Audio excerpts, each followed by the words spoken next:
cuestións afectanos non só na escola, senón a todos os aspectos da nosa vida.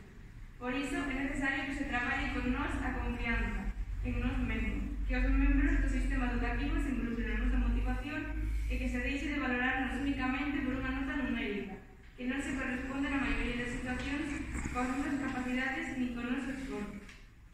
Outro problema que detectamos no ámbito educativo é o exceso de temario, que pola falta de tempo que hai ao longo do curso para traballar